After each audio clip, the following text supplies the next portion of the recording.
Hello and welcome to Rathod science academy. ఈ రోజు హిందీలో వచ్చిన న్యూస్ పేపర్లో ఉన్న ఇంపార్టెంట్ ఆర్టికల్స్ తెలుగులో చూద్దాం. ఫస్ట్ టైటిల్ తీసుకొని ఆ టైటిల్లో చూడాల్సిన కీవర్డ్ ఏంటి, ఆ కీవర్డ్ని మనం ఏ సబ్జెక్ట్తో లింక్ చేసుకోవాలి మన సిలబస్తో, అండ్ ఆ యొక్క కీవర్డ్ తీసుకొని మనం ఏ టైప్ ఆఫ్ థింగ్స్ని నోట్ చేసుకోవాలి, ఎలా ఇన్వెస్టిగేట్ చేయాలి, everything I let you know. And ఈ వీడియోని ఎక్కడ స్కిప్ చేయకుండా లాస్ట్ వరకు చూడండి. I try to complete within 25 to 30 minutes అనమాట. అండ్ నెక్స్ట్ వచ్చేసి మీకు లాస్ట్లో ప్రిలిమ్స్ బేస్డ్ క్వశ్చన్స్ కూడా ఇస్తాను, so that you will be having an idea like how question will be అనమాట.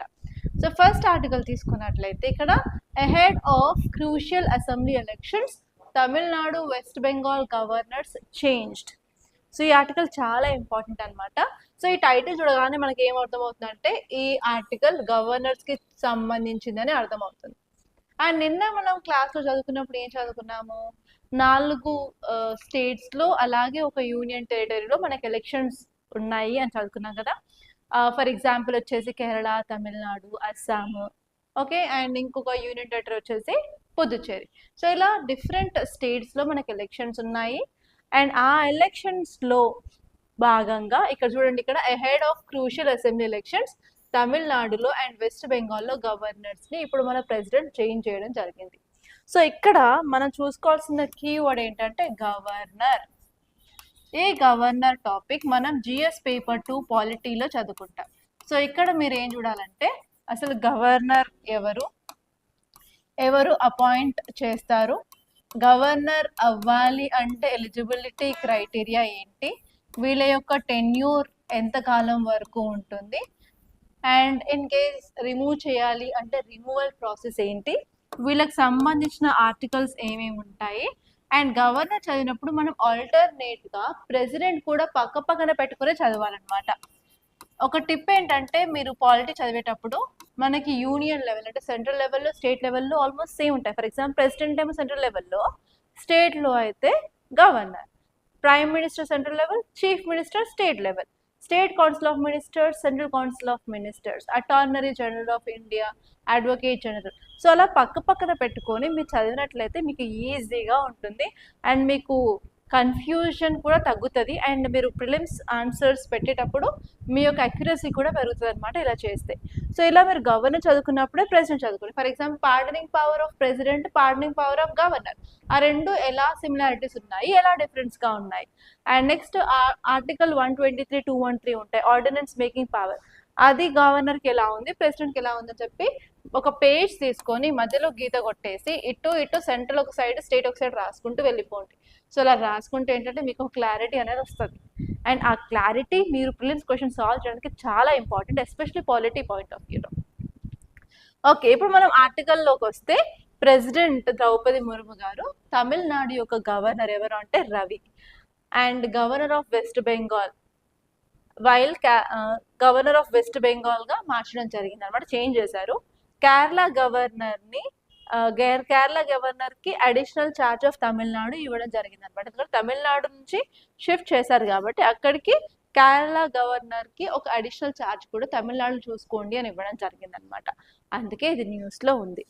సో ఇప్పుడు ఎందుకు మేడం చేంజ్ చేశారు అన్నట్లయితే మీకు తమిళనాడులో సీఎంకి అండ్ గవర్నర్కి మధ్య ఉన్న ఇష్యూ గురించి తెలిసిందే. చాలా ఇంపార్టెంట్ బిల్స్ని పాస్ చేసినప్పటికీ కూడా గవర్నర్ అసెంట్ ఇవ్వట్లేదు అని చెప్పి తమిళనాడు గవర్నమెంట్ సుప్రీం కోర్ట్ వరకు వెళ్ళింది. అండ్ సుప్రీం కోర్ట్ కూడా డెసిషన్ అండ్ జడ్జ్మెంట్ కూడా ఇచ్చింది అండ్ టైం లిమిట్ కూడా పెట్టడం జరిగింది కదా. సో అందుకే ఈసారి గవర్నర్ చాలా ఇంపార్టెంట్, ఎస్పెషల్లీ ఆర్టికల్ 200, ఆర్టికల్ 201, 143 మీద కూడా క్వశ్చన్స్ వచ్చే ఛాన్సెస్ ఉన్నాయన్నమాట. సో ఇప్పుడు మనం గవర్నర్ గురించి బేసిక్స్ చూసినట్లయితే మన స్టేట్ ఎగ్జిక్యూటివ్ గురించి పార్ట్ 6 ఆఫ్ ఇండియన్ కాన్స్టిట్యూషన్లో ఉంటుంది. మన రాజ్యాంగంలో పార్ట్ 6లో స్టేట్ ఎగ్జిక్యూటివ్ గురించి చెప్తుంది అనమాట.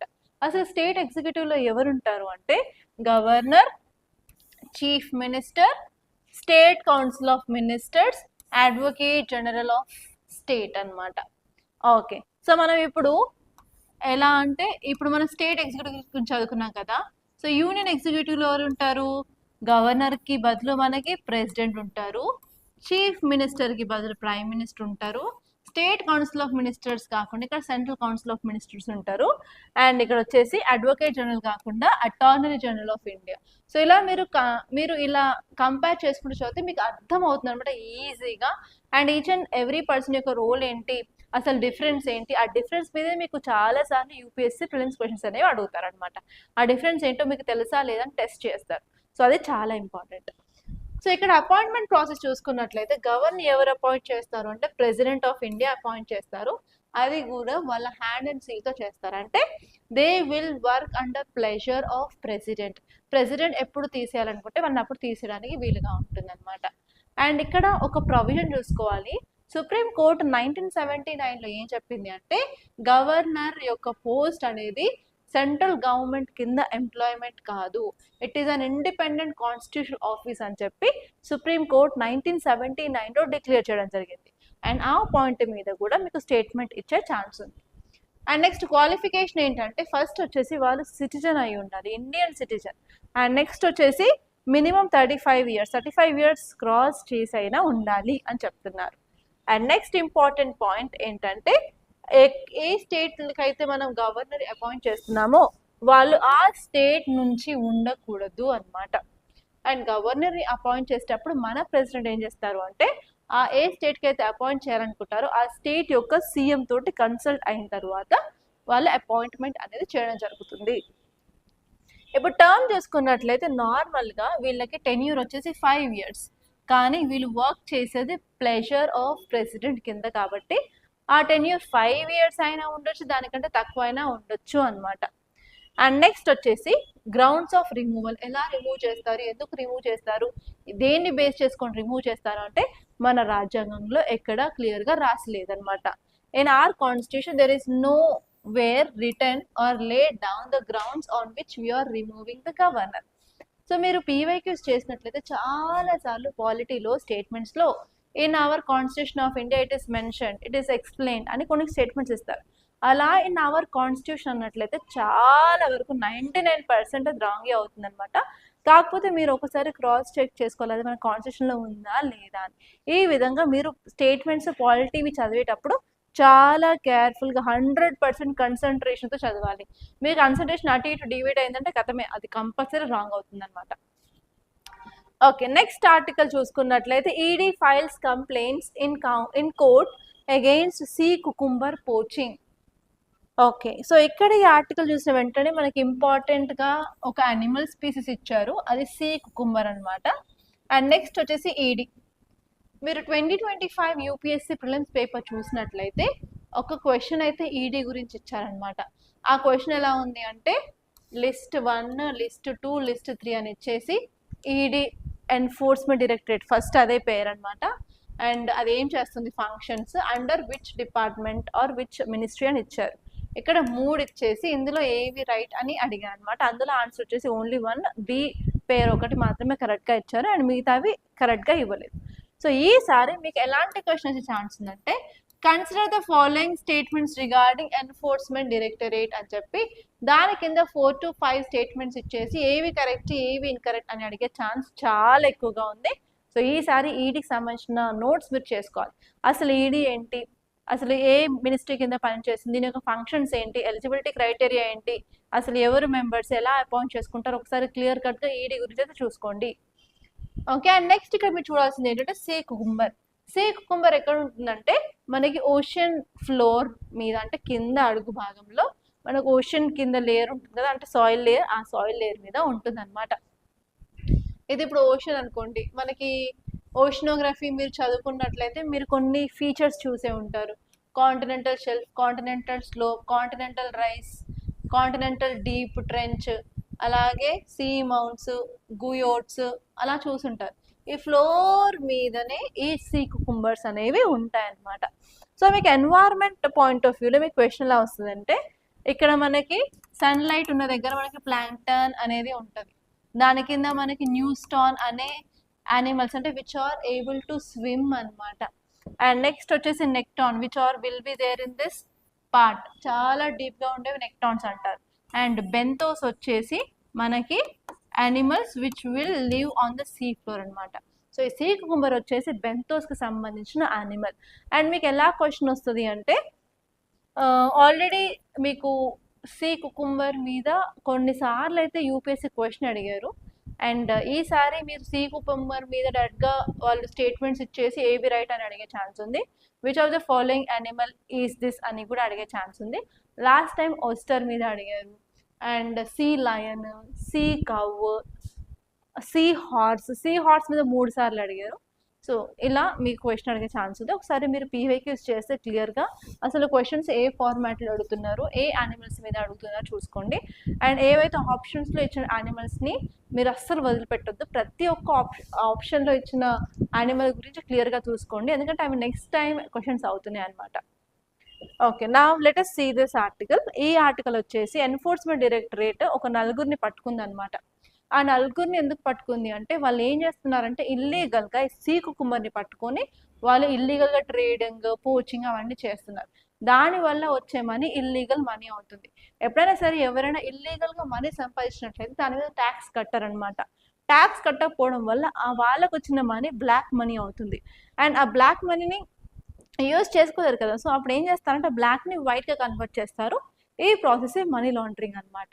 సో ఇలా సీ కుకుంబర్స్ని ఇల్లీగల్ ట్రేడ్ చేస్తూ బ్లాక్ మనీ సంపాదిస్తూ ఆ బ్లాక్ మనీని వైట్ మనీగా కన్వర్ట్ చేస్తున్నారనమాట. అలాంటి ప్రాసెస్లో ఇలా ఈడీ ఒక నలుగురిని పట్టుకుంది. ఓకే, సో ఇక్కడ మీరు ఎన్ఫోర్స్మెంట్ డైరెక్టరేట్ గురించి చూడాలి అని చెప్పాను. అండ్ నెక్స్ట్ వన్ వచ్చేసి సీ కుకుంబర్ గురించి మీరు డీటెయిల్స్ చూసుకోవాలి. అండ్ ఈ సీ కుకుంబర్ అనేది మెరైన్ ఇన్వర్టిబ్రేట్, దానికి వెన్నుపూస అనేది ఉండదు అనమాట. It is soft animal. నార్మల్గా ఎక్కడ ఉంటుంది అంటే ట్రాపికల్ రీజన్స్లో మనకి ఎక్కువగా కనిపిస్తుంది. అండ్ ఇందులో వచ్చేసి మనకి 1250 టైప్స్ ఆఫ్ స్పీసీస్ అనేవి సీ కుకుంబర్లో ఉన్నాయి. అండ్ ఈ సీ కుకుంబర్ వచ్చేసి ఎకినోడర్మాటా అనే ఫైలంకి సంబంధించింది. అండ్ ఈ ఫైలంకి సంబంధించిన వేరే జీవరాశులు ఏంటంటే సీ స్టార్స్ ఉన్నాయి, సీ అర్కిన్స్ ఉన్నాయి, అండ్ శాండ్ డాలర్స్ కూడా ఈ జాతికి సంబంధించినవి అనమాట. దీని యొక్క సిగ్నిఫికెన్స్ అసలు యానిమల్ ఏంటి అని అంటే ఇది మన కోరల్ సిస్టమ్కి చాలా చాలా ఇంపార్టెంట్. ఎందుకంటే తీసుకునే ఫుడ్ తర్వాత మనం బై ప్రోడక్ట్స్ రిలీజ్ చేస్తాం కదా, ఈ యానిమల్ రిలీజ్ చేసే బై ప్రోడక్ట్ ఏంటంటే కాల్షియం కార్బోనేట్. ఆ కాల్షియం కార్బోనేట్ని కోరల్స్ యూజ్ చేసుకొని వాటి యొక్క కోరల్ రీఫ్స్ని బిల్డ్ చేసుకుంటాయి అనమాట. ఎస్పెషలీ కోరల్ రీఫ్స్కి సీ కుకుంబర్కి చాలా ఇంపార్టెంట్ సంబంధం అయితే ఉంది. అండ్ నెక్స్ట్ వచ్చేసి వీటిని గార్బేజ్ కలెక్టర్స్ అని కూడా అంటారు. ఎందుకంటే ఓషన్ కింద ఉన్న న్యూట్రియంట్స్ని అండ్ చనిపోయిన యానిమల్స్ వాటిని ఫీడ్ చేస్తూ ఉంటాయన్నమాట. ఓకే, దీని యొక్క ప్రొటెక్షన్ స్టేటస్ చూసుకున్నట్లయితే మనకి డిఫరెంట్ టైప్స్ ఆఫ్ స్పీసీస్ ఉంటుంది అన్నాను కదా. ఇది మీరు ఇక్కడ చూసే ఇమేజ్ ఏంటంటే బ్రౌన్ సీ కుకుంబర్, ఇది ఎండేంజర్డ్ కేటగిరీలో ఉంది. అండ్ అదే కాకుండా మనకి బ్లాక్ స్పాటెడ్ సీ కుకుంబర్ కూడా ఉంటుంది, వాటిని లీస్ట్ కన్సర్న్లో పెట్టారు. బ్లూ సీ కుకుంబర్ వచ్చేసి data deficient.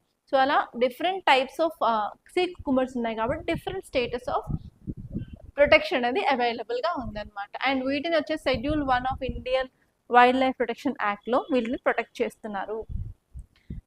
Okay, next article వచ్చేసి Karnataka high court directs inclusion of 55 square kilometres forest area to wildlife sanctuary. So ఇక్కడ మీరు చూసుకుంటే కీవర్డ్ ఏం కనిపిస్తుంది అంటే వైల్డ్ లైఫ్ శాంక్చురీ. అండ్ ఈ టాపిక్ కూడా ఎన్వైర్న్మెంట్ అండ్ ఈకాలజీకి చాలా ఇంపార్టెంట్. మీరు ఎన్వైర్న్మెంట్ క్లాసెస్లో వినే ఉంటారు, మనకు నేషనల్ పార్క్ ఉంటుంది, వైల్డ్ లైఫ్ శాంక్చురీ ఉంటుంది, బయోస్ఫియర్ రిజర్వ్స్ ఉంటాయి. సో ఈ wild life sanctuaries, national parks, biosphere reserves మీద చాలాసార్లు యూపీఎస్సీ రిపీటెడ్గా అడిగిన క్వశ్చన్స్ ఉన్నాయన్నమాట. సో ఇక్కడ మీరు చూడాల్సింది ఏంటంటే అసలు నేషనల్ పార్క్ అంటే ఏంటిది, వైల్డ్ లైఫ్ శాంక్చురీ అంటే ఏంటిది, ఈ రెండింటి గల డిఫరెన్సెస్ మీద చాలాసార్లు క్వశ్చన్ అడిగారు. ఒక్కసారి మీరు క్లియర్గా చూసుకుంటే సరిపోతుంది. సో ఇక్కడ ఈ ఆర్టికల్ చూసుకున్నట్లయితే కర్ణాటక హైకోర్టు ఇంకా 55 స్క్వేర్ కిలోమీటర్స్ ఏరియాని వైల్డ్ లైఫ్ శాంక్చురీస్లో యాడ్ చేయాలి అని ఆర్డర్ అయితే ఇచ్చిందనమాట. సో అందుకని మీరు వైల్డ్ లైఫ్ శాంక్చురీ గురించి ఇక్కడ చూసుకోవాలి. First of all wild life sanctuary అంటే ఏంటి, ఇది ఒక ప్రొటెక్టెడ్ ఏరియా అనమాట. ఎందుకు దీన్ని డిక్లేర్ చేయడం జరిగింది అంటే అక్కడ ఉన్న బయోడైవర్సిటీ, అక్కడ ఉన్న ఫారెస్ట్ని, ఫ్లోరాని, ఫనాని ప్రొటెక్ట్ చేయడానికి తీసుకొచ్చింది అనమాట. అండ్ దీని యొక్క మెయిన్ పర్పస్ ఏంటంటే అక్కడ ఎండమిక్ స్పీసీస్ ఉంటాయి కదా, ఎండమిక్ అంటే ఏంటంటే అవి ఆ లొకేషన్లో మాత్రమే కనిపిస్తాయి, బయటకు వెళ్తే మనకు కనిపించవు అనమాట వేరే ఏరియాస్లో. అలాంటి ఎండమిక్గా ఉన్న స్పీసెస్ని ప్రొటెక్ట్ చేయాలి అంటే అక్కడ ఉన్న ఏరియాని మనం ప్రొటెక్ట్ చేయాలి కాబట్టి ఆ ఏరియాని వైల్డ్ లైఫ్ శాంచురీగా డిక్లేర్ చేస్తారనమాట. అండ్ నెక్స్ట్ వచ్చేసి ఒకసారి వైల్డ్ లైఫ్ శాంచురీగా డిక్లేర్ చేసిన తర్వాత అక్కడ రూల్స్ అండ్ రెగ్యులేషన్స్ చాలా స్ట్రిక్ట్గా ఉంటాయి. ఎస్పెషలీ అక్కడ హ్యూమన్ యాక్టివిటీస్ తగ్గిస్తారు. Only tourism and sustainable resource యూస్కి మాత్రమే ఆ ఏరియాని యూజ్ చేయడం జరుగుతుంది. సో ఇలా నేషనల్ పార్క్కి అండ్ వైల్డ్ లైఫ్ శాంచురీకి ఉన్న డిఫరెన్స్ చూసుకోవాలి. సో నేషనల్ పార్క్ అయినట్లయితే అక్కడ స్ట్రిక్ట్గా ఎలాంటి హ్యూమన్ యాక్టివిటీస్ని ప్రమోట్ చేయరనమాట. ఓకే, అండ్ ఇప్పుడు మనం వైల్డ్ లైఫ్ శాంచురీస్ తీసుకోవడానికి మేజర్ ఆబ్జెక్టివ్స్ ఏంటంటే అక్కడ wide range of flora and ఫనాని మనం ప్రొటెక్ట్ చేయాలి. అండ్ నెక్స్ట్ వచ్చేసి అక్కడ ఉన్న న్యాచురల్ హ్యాబిటాట్స్ ఏవైతే ఉన్నాయో వాటిని మెయింటైన్ చేస్తూ వాటిని రీస్టోర్ చేయడం కూడా ఒక ఇంపార్టెంట్ ఆబ్జెక్టివ్. అండ్ నెక్స్ట్ వచ్చేసి మనం సైంటిఫిక్ రీసెర్చ్ అండ్ డెవలప్మెంట్ చేయడానికి ఎస్పెషలీ వైల్డ్ లైఫ్ కన్జర్వేషన్ వాటికి కూడా చాలా ఇంపార్టెంట్. సో మీరు ఎన్వైరన్మెంట్లో ఏదైనా సరే కన్జర్వేషన్ చేయాలనుకున్నప్పుడు 2 types ఆఫ్ కన్జర్వేషన్స్ ఉంటాయి. ఒకటి వచ్చేసి ఇన్ సీటు కన్జర్వేషన్, నెక్స్ట్ వచ్చేసి X situ conservation. In seat అంటే ఏం లేదు, ఆ ఎనిమల్స్ ఈ ప్లేస్లో ఉన్నాయి. ఫర్ ఎగ్జాంపుల్ ఈ లొకేషన్లో కొన్ని యానిమల్స్ ఉన్నాయి, వీటిని ప్రొటెక్ట్ చేయాలి అంటే ఈ ఏరియాలోనే మనం కొన్ని స్టెప్స్ తీసుకుంటాం అనమాట. అలాంటి స్టెప్స్ ఆఫ్ కన్జర్వేషన్ని ఇన్ సీటు కన్జర్వేషన్ అని అంటాం. ఇన్ కేస్ మనం ఇక్కడ ప్రొటెక్షన్ ప్రొవైడ్ చేయలేకపోతున్నాము, ఈ యానిమల్స్ని ఆర్ ఈ ప్లాంట్స్ని తీసుకెళ్ళి వేరే చోట నేను ప్రొటెక్ట్ చేస్తాను అని అనుకున్నట్లయితే వాటిని ఎక్స్ సీటు కన్జర్వేషన్ అంటారు. ఇన్ సీటు వచ్చేసరికి మనకి నేషనల్ పార్క్స్ ఉన్నాయి, వైల్డ్ లైఫ్ శాంచురీస్ ఉన్నాయి, బయోస్ఫియర్ రిజర్వ్స్ ఉన్నాయన్నమాట. కానీ ఎక్స్ సీటు వచ్చేసరికి మనకి బొటానికల్ గార్డెన్స్ ఉంటాయి, సీడ్ స్టోరింగ్ ఫెసిలిటీస్ ఉంటాయి, అలాగే క్యాప్టివ్ బ్రీడింగ్ సెంటర్స్ ఉంటాయి. అలా మనం ఒక ఆర్టిఫిషియల్ ఎన్వైరన్మెంట్ని క్రియేట్ చేసి అక్కడ ఆ యానిమల్స్ని ప్రొటెక్ట్ చేయడానికి ట్రై చేస్తామన్నమాట. సో ఇక్కడ వైల్డ్ లైఫ్ శాంచురీస్ వచ్చేసరికి it is an example of in situ conservation.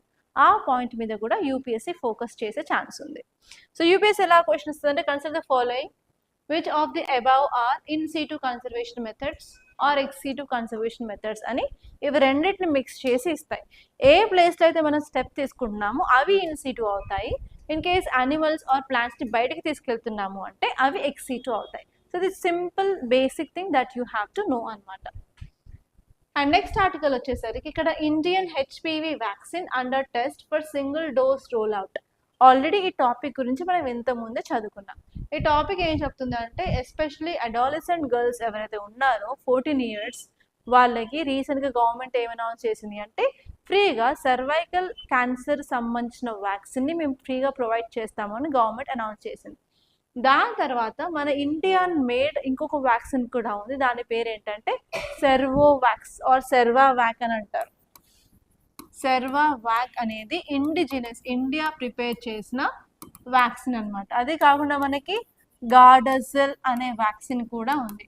So రీసెంట్గా గవర్నమెంట్ ఏం చెప్పింది అంటే ఈ గార్డజల్ వ్యాక్సిన్ని 14 years గర్ల్స్కి ఫ్రీగా గవర్నమెంట్ ప్రొవైడ్ చేస్తుంది అని చెప్పి డిక్లేర్ చేశారు. దాంతో ఏంటంటే ఎస్పెషల్లీ అడాలసెంట్ గర్ల్స్లో ఈ సర్వైకల్ క్యాన్సర్కి సంబంధించిన కేసెస్ని తగ్గించవచ్చు అని అనుకున్నారు. కానీ ఇప్పుడు ఏంటంటే మనం కొన్ని ట్రయల్స్ అయితే చేస్తున్నాము, ఆ ట్రయల్స్లో మన ఇండియన్ మేడ్ వ్యాక్సిన్ సెర్వీవాక్ బాగుందా లేకపోతే గార్డసిల్ బాగుందా, దేంతో ఎక్కువ ఎఫిషియన్సీ వస్తుంది అని చెప్పి మనం కొన్ని అయితే ట్రయల్స్ చేస్తున్నాము. అండ్ ఎస్పెషల్లీ ద ప్రాబ్లం వచ్చేసి ఏంటంటే ఈ సెర్వావాక్ వ్యాక్సిన్ని 9 years గర్ల్స్ నుంచి 14 years గర్ల్స్ వరకు ఇవ్వచ్చు. ఈ గార్డసిల్ వచ్చేసి సింగిల్ డోస్ వ్యాక్సిన్ అనమాట, అంటే ఒక్కసారి మనం ఇంజెక్షన్ తీసుకుంటే సరిపోతుంది. కానీ సెర్వావాక్తో ప్రాబ్లం ఏంటంటే ఇవి 2 డోసులు ఇవ్వాలన్నమాట. ఈ రోజు డోస్ ఇస్తే మళ్ళీ ఎగ్జాక్ట్లీ 6 months తర్వాత ఈ సెకండ్ డోస్ అనేది తీసుకోవాలి, అప్పుడే ఎఫెక్టివ్నెస్ అనేది ఉంటుంది. కానీ గార్డసిల్కి మాత్రం 1 డోస్ సరిపోతుంది అనమాట. సో ఇప్పుడు మన గవర్నమెంట్ ఏం ప్లాన్ చేస్తుంది అంటే ఈ సెర్వావాక్ కూడా సింగిల్ డోస్ ఇస్తే సరిపోతుందా లేదా అని చెప్పి ట్రయల్స్ అయితే చేస్తుంది. సో మీకు క్వశ్చన్ ఎలా వస్తుంది అంటే ఇవి 2 వ్యాక్సిన్సే కాబట్టి మీకు టైప్స్ ఆఫ్ వ్యాక్సిన్స్ చూసుకోవాలి. మనకి mRNA vaccine, live attenuated vaccines, అలా డిఫరెంట్ టైప్స్ ఆఫ్ వ్యాక్సిన్స్ ఉంటాయి. ఒక్కోసారి టైప్స్ ఆఫ్ వ్యాక్సిన్స్ ఏంటని చూసుకోండి. అండ్ నెక్స్ట్ వచ్చేసి మీకు సెర్వీవాక్ ఉంది, ఇక్కడ గార్డసిల్ ఉంది. రీసెంట్గా మలేరియాకి యాడ్ ఫాల్సీ వ్యాక్స్ అనే వ్యాక్సిన్ కూడా వచ్చింది. అండ్ COVID-19 అయితే మనకి స్పుట్నిక్, కోవిషీల్డ్, కోవాక్సిన్ అవన్నీ పేర్లు మీరు 2019, 2021లో వినే ఉంటారు. సో అలా అన్ని ఇచ్చేసి ఏ టైప్స్ ఆఫ్ వ్యాక్సిన్స్ అని కూడా అడిగే ఛాన్స్ అయితే యూపీఎస్సీ ఉంది అనమాట. సో ఒక్కసారి ఆ వ్యాక్సిన్స్ కూడా మీరు కొన్ని ఎగ్జాంపుల్స్ అయితే చూసుకోండి. అండ్ ఇక్కడ చూసుకోవాల్సిన పాయింట్ ఏంటంటే ఈ సర్వైకల్ క్యాన్సర్ వచ్చేసి హెచ్పివి వైరస్ యొక్క ఇన్ఫెక్షన్ వల్ల వస్తుందన్నమాట. సో కాబట్టి హెచ్పివి వైరస్ గురించి కూడా ఒకసారి చూసుకోండి. ఆల్రెడీ దాని గురించి నేను ఇంతకుముందు క్లాస్లో క్లియర్గా చెప్పాను. అండ్ నెక్స్ట్ ఆర్టికల్ వచ్చేసి India China top Asia Pacific region in metabolic diseases burden say study. So నిన్న మనం చదువుకున్న క్లాస్లో ఏం చదువుకున్నాము, చిల్డ్రన్కి ఇండియాలో ఒబేసిటీ పెరుగుతూ ఉంది. ప్రతి 5 చిన్నారుల్లో ఒక చిన్నారికి ఒబేసిటీ అంటే బాడీ వెయిట్ ఎక్స్ట్రీమ్గా ఉంది, especially high body mass index ఉంది అని మనం నిన్న క్లాస్లో చదువుకున్నాం కదా. దానివల్ల ఏమవుతుందంటే నాన్ కమ్యూనికబుల్ డిసీజెస్ వచ్చే ఛాన్సెస్ చాలా ఎక్కువ ఉంటాయని చదువుకున్నాం కదా. సో ఈ రోజు ఆర్టికల్లో ఇంకొక రిపోర్ట్ అనమాట. ఈ రిపోర్ట్ వచ్చేసి global burden on disease injuries and risk factor study ఏం చెప్పింది అంటే ఇండియాలో అలాగే చైనాలో నాన్ కమ్యూనికబుల్ డిసీజెస్ చాలా ఎక్కువ ఉన్నాయి, ఎస్పెషలీ మెటబాలిక్ డిజార్డర్కి సంబంధించిన డిసీజెస్ ఉన్నాయి అని చెప్తున్నారు. సో ఆ మెటబాలిక్ డిజార్డర్స్ ఏంటంటే ఫస్ట్ వచ్చేసి టైప్ 2 డయాబెటీస్ మిలిటస్ ఎక్కువగా ఉంది అంటున్నారు. సో డయాబెటీస్ మిలిటస్ అంటే ఏం లేదు, సింపుల్గా చెప్పాలంటే షుగర్ వచ్చిందంటారు కదా, షుగర్ని సైంటిఫిక్ టర్మ్స్లో డయాబెటీస్ మిలిటస్ అంటారు. ఓకే, ఇలా డయాబెటీస్ అనగానే షుగర్ ఒకటే ఉంటుంది అని అనుకోకండి, మనకి ఇంకో కూడా డిసీజ్ ఉంటుంది, డయాబెటీస్ ఇన్సిపిడస్. ఇదేమో డయాబెటీస్ మిలిటస్, ఇదేమో డయాబెటీస్ ఇన్సిపిడస్. ఈ డిసీజ్కి అసలు సంబంధమే లేదు. డయాబెటీస్ మిలిటస్లో ఏమవుతుందంటే మన బ్లడ్లో ఉన్న షుగర్ లెవెల్ అంటే గ్లూకోజ్ లెవెల్ పెరుగుతుంది, దాన్నే డయాబెటీస్ మిలిటస్ షుగర్ ఉంది అని అంటారు. అంటే బ్లడ్లో ఎక్కువ అమౌంట్ ఆఫ్ షుగర్ ఉంటే దాన్ని డయాబెటీస్ మిలిటస్ అంటారు. డయాబెటీస్ ఇన్సిపిడస్ అంటే ఏం లేదు, ఇంక్రీస్డ్ యూరిన్ అన్నమాట. సో యూరిన్ ప్రొడక్షన్ ఎక్కువైపోయి బాడీలో ఊరికే మాటికి యూరిన్కి వెళ్తూ ఉంటారు. సో ఆ డిసీజ్నే డయాబెటీస్ ఇన్సిపిడస్ అని అంటారు అనమాట. ఓకే, అండ్ ఇప్పుడు ఈ ఆర్టికల్లో చెప్పేది ఏంటంటే మెటబాలిక్ డిజార్డర్స్లో డయాబెటిక్స్ మిలిటస్ అనే డిసీజ్ అనేది ఎక్కువ అవుతున్నాయి ఇండియాలో అంటున్నారు. అండ్ ఇందులో మనకి 3 రకాల డయాబెటీస్ ఉంటుంది అనమాట. ఫస్ట్ వచ్చేసి టైప్ 1 అనే అంటారు, సెకండ్ వచ్చేసి టైప్ 2 అండ్ థర్డ్ వచ్చేసి గెస్టేషనల్ డయాబెటీస్ మిలిటస్. ఈ గెస్టేషనల్ ఏం లేదండి, ఉమెన్ ప్రెగ్నెంట్గా ఉన్నప్పుడు ఎక్కువ అమౌంట్ ఆఫ్ ఫుడ్ కన్జ్యూమ్ చేయడం వల్ల బాడీలో ఎక్కువ అమౌంట్ ఆఫ్ షుగర్ అనేది బ్లడ్లో కనిపిస్తుంది. అండ్ నార్మల్గా డెలివరీ అయిన తర్వాత ఆ షుగర్ లెవెల్స్ అనేవి కంట్రోల్లోకి వస్తాయన్నమాట. ఇది ఓన్లీ డ్యూరింగ్ ప్రెగ్నెన్సీ టైంలో మనం చూస్తాం. అండ్ ఈ రెండు వచ్చేసి ఎందుకు అవుతుంది అంటే ఇక్కడ ఇన్సులిన్ హార్మోన్ గురించి తెలుసుకోవాలి. సో మన స్టమక్ కింద ఒక చిన్న ఆర్గాన్ ఉంటుంది, అది ఏంటంటే ప్యాంక్రియాస్ అనమాట. ప్యాంక్రియాస్ ఇన్సులిన్ని ప్రొడ్యూస్ చేస్తాయి. సో ఇన్సులిన్ యొక్క ఫంక్షన్ ఏంటంటే మన బ్లడ్ వెజల్లో బ్లడ్ ఉంటుంది కదా, ఆ బ్లడ్లో గ్లూకోజ్ని కంట్రోల్ చేసే పని ఈ ఇన్సులిన్ అనమాట. ఇన్సులిన్ ఏం చేస్తుందంటే నార్మల్గా ఉంటే ఓకే, ఎక్కువ అమౌంట్ ఆఫ్ గ్లూకోజ్ మన బ్లడ్లో ఉందంటే ఆ గ్లూకోజ్ని గ్లైకోజన్ లాగా మారుస్తుంది అనమాట. ఓకే, మనం ఇప్పుడే ఫుడ్ తిన్న వెంటనే మనకి డైజెషన్ అవ్వగానే మనకి ఎక్కువ అమౌంట్ ఆఫ్ గ్లూకోజ్ అనేది మన బ్లడ్లో కనిపిస్తుంది. ఆ టైంలో ఇన్సులిన్ ఏమవుతుందంటే ఇన్సులిన్ యాక్టివేట్ అయ్యేసి ఈ గ్లూకోజ్ని గ్లైకోజన్ లాగా మారుస్తుంది. ఈ గ్లైకోజన్ ఏం లేదంటే just store form of glucose అనమాట. ఇదేంటంటే storage of glucose in our body. Okay, నార్మల్గా మీరు కొన్నిసార్లు అన్నం తినకుండా లైక్ ఫాస్టింగ్ ఉన్నట్లయితే ఒక పాయింట్ ఆఫ్ టైంలో ఫుల్ ఆకలేసిద్ది, ఆకలేసిన తర్వాత మళ్ళీ ఆకలి చచ్చిపోయి నీకు ఎనర్జీ అనేది వస్తుంది. అప్పుడు ఎలా వస్తుంది అంటే మీ బాడీలో ఉన్న స్టోర్డ్ ఫామ్ అనేది కరిగి బ్లడ్లోకి గ్లూకోజ్ లాగా విడుదలవుతుంది అనమాట. సో అందుకే ఫాస్టింగ్ చేసే టైంలో కూడా కొన్నిసార్లు మీరు హెల్తీగా అండ్ ఎనర్జెటిక్ ఎందుకు ఉంటారంటే మీ దగ్గర స్టోరేజ్ ఫామ్ ఆఫ్ గ్లైకోజన్ ఉంటే మాత్రం అది అవుతుంది. సో నార్మల్లీ టైప్ 1 ఏమవుతుంది అంటే ఇన్సులిన్ చాలా ఇంపార్టెంట్ మన బ్లడ్ గ్లూకోజ్ లెవెల్ మెయింటైన్ చేయడానికి. సో ఇన్సులిన్ అనేది అసలు ప్రొడ్యూసే కాదు మన బాడీలో ఇన్సులిన్ అనేది ప్రొడ్యూస్ కాకపోతే అసలు గ్లూకోజ్ లెవెల్ని ఎవరు కంట్రోల్ చేయలేరు బ్లడ్లో. సో అందుకని అప్పుడు high amount of glucose level అనేది బ్లడ్లో చూస్తాం. ఇది type 1 diabetes mellitus. And second వచ్చేసి ఏంటంటే ఇన్సులిన్ ప్రొడ్యూస్ అవుతుంది బాడీలో, కానీ ప్రొడ్యూస్ అయినప్పటికీ కూడా అది ప్రాపర్గా యాక్టివేట్ అవ్వకుండా మీ గ్లూకోజ్ లెవెల్ని కంట్రోల్ చేయలేదు. దాన్ని ఏమంటారు అంటే గ్లూకోజ్ రెసిస్టెన్స్ అంటాము. ఇన్సులిన్ రెసిస్టెన్స్ అంటాం. ఇన్సులిన్ ఉన్నప్పటికీ కూడా సరిగ్గా పని చేయకుండా ఉండడం వల్ల మన బ్లడ్లో ఉన్న గ్లూకోజ్ని కంట్రోల్ చేయలేకపోతున్నాం. సో యాక్చువల్లీ మనకి ఇప్పుడు మెటబాలిక్ డిజార్డర్ అవ్వడం వల్ల ఈ టైప్ 2 డయాబెటీస్ మిలిటస్ కేసెస్ ఇండియాలో చాలా ఎక్కువ అవుతున్నాయి. ఇన్సులిన్ ప్రొడ్యూస్ కాకపోతే ఎస్ మనం బయట నుంచి ఇన్సులిన్ తీసుకోవచ్చు, కానీ ఇక్కడ ఇన్సులిన్ బాడీలో ఉంది, బట్ రెసిస్టెన్స్ ఉండడం అనేది ఇది టైప్ 2ని కంట్రోల్ చేయడం ఇట్ ఈస్ డిఫికల్ట్ అనమాట in medical terminology. Okay, so ఈ ఆర్టికల్ ఏం చెప్తుంది అంటే మెటబాలిక్ డిజార్డర్స్లో టైప్ 2 డయాబెటీస్ మిలిటస్ పెరుగుతుంది. అండ్ అంతేకాకుండా బ్లడ్ ప్రెషర్ అంటే బీపీ, హైపర్ టెన్షన్ కూడా ఎక్కువ అవుతున్నాయి. అండ్ నెక్స్ట్ వచ్చేసి బాడీ మాస్ ఇండెక్స్ BMI చాలా ఎక్కువగా ఉంది. అండ్ ఏంటంటే మనం తిన్న ఫుడ్ అంతా ఫ్యాట్ లాగా అక్యుములేట్ అయిపోయి అనవసరమైన చోట్ల ఏంటంటే కొలెస్ట్రాల్ లాగా పేరుకుపోతుంది అనమాట. ఎస్పెషల్లీ కొలెస్ట్రాల్ మన బ్లడ్ వెసల్స్ తెలుగులో ఏమంటారు, నాడి, I don't know. Okay, so blood వెసల్స్లో మాత్రం స్టోర్ అయితే మాత్రం అది కార్డియోవాస్కులర్ డిసీజెస్ వచ్చే ఛాన్స్ ఉంటుంది. అండ్ అలాగే హై బీపీ, మన పల్స్ రేట్ అవన్నీ మన చేతిలో ఉండవన్నమాట. సో ఇలా మెటబాలిక్ సంబంధించిన డిసీజెస్ పెరుగుతున్నాయి ఎస్పెషల్లీ ఇండియాలో అని చెప్తున్నారు. అండ్ ఫస్ట్ వచ్చేసి చైనా. ఓకే, అంతే అండి. సో ఇక్కడ మీరు ఆలోచించాల్సింది ఏంటంటే అసలు ఎలా మనం రెగ్యులేట్ చేస్తే బాగుంటుంది అని చెప్పి ఆలోచిస్తే సరిపోతుంది. అండ్ నెక్స్ట్ ఆర్టికల్ వచ్చేసి protecting women's rights amid conflict and instability. So మనం ఎవ్రీ ఇయర్ March 8న ఇంటర్నేషనల్ ఉమెన్స్ డేని సెలబ్రేట్ చేసుకుంటాం. సో ఆ రోజు వస్తుంది కాబట్టి మనకు ముందు నుంచే ఈ రోజు ఉన్న ఆర్టికల్లో ఎడిటోరియల్స్ అవే ఉన్నాయి. ద మేజర్ రీజన్ ఏంటంటే మనకు సండే రోజు వచ్చిన పేపర్లో ఎడిటోరియల్ రాదు కాబట్టి ముందే ఈ ఎడిటోరియల్స్ని ప్రింట్ చేసడం జరుగుతుంది అనమాట. సో ఇక్కడ మనం ఈ ఆర్టికల్ చూసుకున్నట్లయితే ఉమెన్ రైట్స్ అనేవి కాంప్రమైజ్ అవుతున్నాయని చెప్తుంది.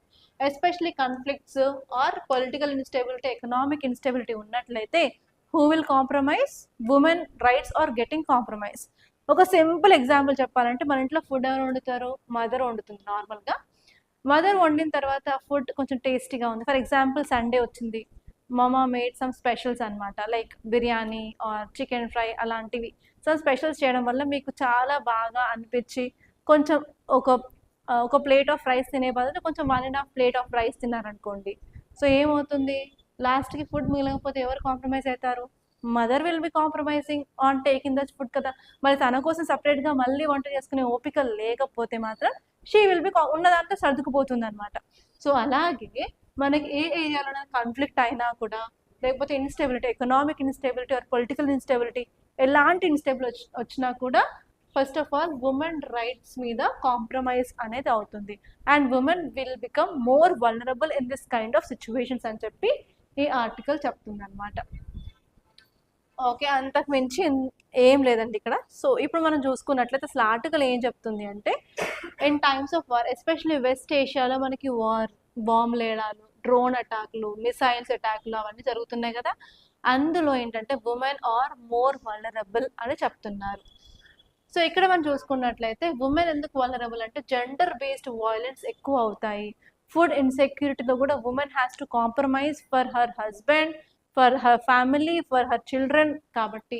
అండ్ నెక్స్ట్ వచ్చేసి రిస్ట్రిక్టెడ్ మొబిలిటీ. ఎట్లా మనం మూవ్ అవ్వాలి అంటే ఆబ్వియస్గా మన ఇంట్లో రిస్ట్రిక్షన్స్ ఉండేది ఏంటి, అమ్మాయికి ఎక్కువ రిస్ట్రిక్షన్స్ ఉంటాయి కదా అబ్బాయి కంటే. అండ్ నెక్స్ట్ వచ్చేసి లాస్ ఆఫ్ లైవ్లీహుడ్స్ అయ్యే ఛాన్స్ ఉంది, ఫ్యామిలీ డిస్ట్రప్షన్ అయ్యే ఛాన్స్ ఉంది. అండ్ ఈవెన్ ఉమెన్కి ప్రాపర్గా సోషల్ సపోర్ట్ సిస్టమ్ కూడా అవైలబిలిటీలో ఉండదన్నమాట. సో అలా చాలా వరకు ఉమెన్ వల్నరబుల్గా ఉంటారు అని చెప్తుంది. అండ్ నెక్స్ట్ వచ్చేసి హిస్టరీ నుంచి చూసుకున్నట్లయితే women are sexually exploited in this kind of situations. చాలా మూవీస్లో కూడా మనకి చూపించారనమాట, women are exploited sexually. And next వచ్చేసి హోమ్స్లో, స్కూల్స్లో, హెల్త్ కేర్ ఫెసిలిటీస్లో ట్రోమా అవ్వడం, డిప్రెషన్ అవ్వడం, యాంగ్జైటీ, పోస్ట్ ట్రోమాటిక్ స్ట్రెస్ ఇవంతా జరుగుతూ ఉంటుంది. అండ్ అంతేకాకుండా ఇంటర్నేషనల్ ఆర్గనైజేషన్స్ ఏవైనా సరే రిజల్యూషన్ తీసుకురావాలి పీస్ ప్రాసెస్కి అని అనుకున్నట్లయితే so women are mostly sideline అనమాట. అండ్ అంతేకాకుండా చాలా వరకు ఇంటర్నేషనల్ కమిట్మెంట్స్ ఏమైనా తీసుకొచ్చినా కూడా మనకి ఎలాంటి గ్యాప్స్ ఉన్నాయో ఆ గ్యాప్స్ని ఓవర్కమ్ చేయలేకపోతున్నాము. Especially education, health care, justice అవన్నీ ప్రాపర్గా ప్రొవైడ్ చేయలేకపోతున్నామని చెప్పింది. సో దీనివల్ల వాయిలెంట్ స్ట్రోమా అయ్యే ఛాన్స్ ఉంది, సివిలియన్ డెత్స్ అయ్యే ఛాన్స్ ఉన్నాయి, అలాగే కాన్ఫ్లిక్ట్స్ అయ్యే ఛాన్సెస్ ఉన్నాయి. ఓకే, అండ్ నెక్స్ట్ టాపిక్ చూసినట్లయితే transforming representation into real change. So ఇది కూడా ఉమెన్కి సంబంధించిన ఆర్టికల్ గురించే మాట్లాడుతుంది అనమాట. సో ఇంతకు ముందే మనం ఒక 2 to 3 days ఎగో కూడా మనం ఈ టాపిక్ గురించి చెప్పుకున్నాం. ఇదేంటంటే ఉమెన్కి రిజర్వేషన్ అనేది మనం ప్రొవైడ్ చేస్తున్నాము, ఎస్పెషలీ 106 కాన్స్టిట్యూషన్ అమెండ్మెంట్ యాక్ట్, నారీ శక్తి యాక్ట్ తీసుకొచ్చేసాము. దాంతో 106 కాన్స్టిట్యూషన్ అమెండ్మెంట్ యాక్ట్ తీసుకొచ్చేసి 1/3 ఆఫ్ సీట్స్ ఉమెన్కి రిజర్వేషన్ అనేది ప్రొవైడ్ చేస్తున్నారు. ఎక్కడంటే స్టేట్ లెజిస్లేటివ్ అసెంబ్లీలో, అలాగే లోక్సభలో రిజర్వేషన్ అనమాట. ఓకే, కానీ మనం ఇంతమంది చదువుకున్న ఆర్టికల్లో ఏంటంటే ఇది యాక్ట్ తీసుకొచ్చినప్పటికీ కూడా మనం దీన్ని ఇంప్లిమెంట్ చేయట్లేదు. దాని వెనకాల రీజన్స్ ఏంటంటే ఫస్ట్ వచ్చేసి మనం సెన్సెస్, కొత్తగా సెన్సెస్ తీసుకురావాలి. కొత్తగా సెన్సెస్ వచ్చిన తర్వాత మన దగ్గర డీటెయిల్ పాపులేషన్ రికార్డ్స్ అనేవి ఉంటాయి. ఆ పాపులేషన్ బట్టి మనం డీలిమిటేషన్ తీసుకురావాలి. డీలిమిటేషన్ అంటే ఏం లేదు, ప్రాపర్గా బౌండరీస్ని డ్రా చేయాలి బేస్డ్ ఆన్ పాపులేషన్. అలా తీసుకొచ్చిన తర్వాత ఇంప్లిమెంట్ చేయాలి అని అనుకుంటున్నారు కదా. సో ఇంతకుముందు చదువుకున్న ఆర్టికల్ మనం ఏం చదువుకున్నాము అంటే ఇంతవరకు మనం సెన్సెస్ అయితే స్టార్ట్ చేయలేదు, ఆ సెన్సెస్ కలెక్ట్ చేయడానికి చాలా టైం పడుతుంది. అండ్ దాని తర్వాత డీలిమిటేషన్ అంటే like it is a very complex process, అదంతా తొందరగా జరిగే పని కాదు. అండ్ మనకు నెక్స్ట్ ఎలక్షన్స్ ఎప్పుడు ఉన్నాయంటే 2029లో ఎలక్షన్స్ ఉన్నాయి. సో ఇదంతా అవ్వకుండా implementation of reservation for women అనేది ఒక కళ అని చెప్పి ఇంతకుముందు చదువుకున్నాం కదా. సో ఈ ఆర్టికల్ ఏం చెప్తుందంటే కంపల్సరీ ఉమెన్ రిజర్వేషన్ అనేది మనం లోక్సభలో అలాగే స్టేట్ లెజిస్లేటివ్ అసెంబ్లీలో ప్రొవైడ్ చేసినట్లయితే మనం చేంజ్ అనేది 2029లో చూడొచ్చు అని చెప్తున్నారు. సో ఆల్రెడీ ఈరోజు ఎస్సే ఏంటంటే మీకు women empowerment, women challenges and opportunities మీద ఒక ఎస్సే అయితే రాయండి. సో మీకు ఒక ఐడియా అయితే వస్తుంది. సో ఇవండి ఈరోజు ఇంపార్టెంట్ ఆర్టికల్స్. ఓకే, నేను ఒకటే క్వశ్చన్ ఇచ్చాను కాబట్టి ఈరోజు 3 ఫిలిమ్స్ క్వశ్చన్స్తో వచ్చాను. సో ఒక్కసారి క్వశ్చన్స్ చూడండి. ఫస్ట్ వచ్చేసి with reference to cervical cancer consider the following statements. First వచ్చేసి it is primarily caused by persistent infection with high risk HPV. Second వచ్చేసి HPV vaccination is most effective when administered to girls aged 9 to 14 years. Next వచ్చేసి women living with HIV are significantly lower risk compared to that of general population. So రీసెంట్గా 3 to 4 days ago నేను HIV గురించి కూడా articles చెప్పాను. So అందుకని హెచ్ఐవిని హెచ్పివిని కలిపాను. So don't confuse అనమాట. So third statement కరెక్టా కాదా చూడండి, ఎందుకంటే ఫస్ట్ వర్ ఆబ్వియస్లీ కరెక్ట్. సో హెచ్ఐవి వచ్చినప్పుడు వీళ్ళు హై రిస్క్లో ఉంటారా లో రిస్క్లో ఉంటారా చూడండి ఒక్కసారి. అండ్ నెక్స్ట్ క్వశ్చన్ వచ్చేసి sea cucumbers contribute to marine ecosystem health primarily by అని చెప్పి 3 స్టేట్మెంట్స్ ఇచ్చారు. ఫస్ట్ వచ్చేసి acting as a deposit feeders that recycle nutrients and clean sediments on the ocean floor. Next వచ్చేసి producing calcium carbonate is a byproduct aiding coral reef formation and buffering ocean chemistry. Third వచ్చేసి serving as a primary predator that control harmful bacterial population on coral reefs. So మనం ఎక్కడ ఇది ప్రెడేటార్ బ్యాక్టీరియాని control చేస్తుందని చెప్పుకోలేదు కాబట్టి for sure option 3 will be wrong. And ఇంకొక option ఏంటంటే ఇంతకుముందు చెప్పుకున్నాము సీ కుకుంబర్స్ కోరల్ రీఫ్స్కి చాలా దగ్గర సంబంధం ఉంటుంది, ఎందుకంటే వాళ్ళు ప్రొడ్యూస్ చేసే బై ప్రోడక్ట్స్ ద్వారా కోరల్ రీఫ్స్ అనేది స్ట్రాంగ్ అవుతాయని చెప్పి. సో 1 and 2 ఈస్ రైట్ అనమాట ఈ ఆన్సర్. అండ్ నెక్స్ట్ క్వశ్చన్ వచ్చేసి with reference to qualifications for the office of governor consider the following statements. First వచ్చేసి the person appointed as governor must be a citizen of India. Next వచ్చేసి the person must have completed the age of 35 years. The people must not belong to the same political party at the ruling party in the state. Which of the above statements are correct? దీనికి మాత్రం మీరు answer కమెంట్లో చెప్పండి, ఎందుకంటే like it is the most expected theme in 2026 prelims. For sure governor మీద question ఉంటుంది అనమాట. So ఇవ్వండి ఈరోజు కరెంట్ అఫైర్స్. అండ్ మీకు ఈ వీడియో కనుక నచ్చినట్లయితే లైక్ చేయండి, అలాగే షేర్ చేయండి. అండ్ ఇంతవరకు మన ఛానల్ సబ్స్క్రైబ్ చేసుకోకపోతే మాత్రం మన ఛానల్ సబ్స్క్రైబ్ చేసుకోండి. అండ్ మీరు కనుక మీ యూపీఎస్సీ జర్నీ స్టార్ట్ చేయాలనుకున్నట్లయితే you can take here online or offline coaching, and new batch will start in the next week only. And if you have any queries, please do contact us on this number 8074765513. Thank you so much, guys.